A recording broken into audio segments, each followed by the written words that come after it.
Our time in the north of Thailand in Chiang Mai Province was highlighted by our nearly daily visits to 2 or 3 hill tribes, trekking in through rainforests, across rushing streams, and beneath deep waterfalls. These semi-nomadic peoples of varying ethnic groups have migrated to Thailand more than 2 centuries ago from Burma, Tibet, Laos, and China.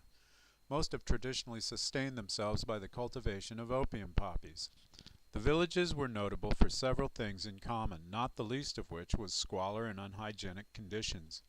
We noticed that there seemed to be very few men, and those we saw disappeared rather quickly, leaving the women in their traditional dress to stay and sell handicrafts and pose with the pharangs for pictures. Virtually no English was spoken in these villages, and very little Thai, which matched our abilities quite well. Notably, people of seemingly ancient days were typically only in their early 60s or late 50s. Often the women chewed the narcotic betel nut, obvious by its red-brown stain on their teeth and gums. The sounds of roosters, pigs, monkeys, gossip, and children playing were everywhere, as were the smiles and the smells of cooking. Although at times it seemed a human zoo, there were brief moments of connection through nonverbal communication with smiles, eye contact, and mutual interest. We shared stories of home life in Vermont with our guides and hosts, who tried to understand concepts as equally foreign to them. What was a llama? College for your children costs how much? Jess shared that she loves her ducks so much that she lets her come into the house. The blank look on our guide's face as we were walking through a woman's kitchen as she sat with her pig and rooster created an impressionable moment. We hope to revisit various tribes such as Hmong, Karen, Lisu, Lahu, and more, but in much more remote areas and away from the tourist track.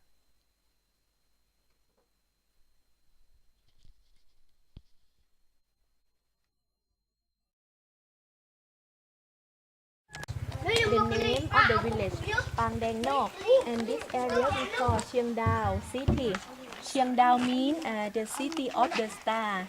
Chiang is mean city, Dao is mean the star on the sky, and Chiang Mai mean the new city.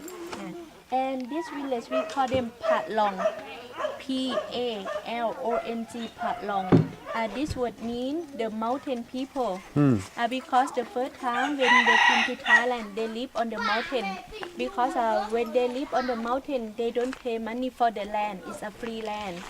And this group, they came from Myanmar, Burma. They come to Thailand about 25 years already. Why do they come to Thailand? Because the first time there was the war between Burmese people and Pat Long people, so they're fighting. Some of them now, they still live in Myanmar, Burma, and some of them, they live in Chiang Mai. You can see the most of them, they live in the north of Chiang Mai only. In another part of Chiang Mai, we don't have Pat Long. And Pat Long people, all together in Thailand, there are about 40,000 people. And here, there are about 300 people. And the most of the people here, they are Buddhism. Buddhist. And for them now they are Thai nationality already, and they don't have the Thai passport. They only have the mountain passport, but they are Thai now. About 5 years old, and after that, every 3 years, 4 years, they take the first one off and they put the new one longer than the first one. And about 4 or 5 times all their life they change. If 5 times already finished, and then they put all the time, never take off. They put on her neck because they want to protection from the tiger. Yeah, tiger. Dragging to the jungle. Maybe bite her neck. Or the second reason, they believe that if you have longer neck, you more beautiful than another people, another lady, and you can find a husband very easy. But now no tiger, only for beautiful.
Really?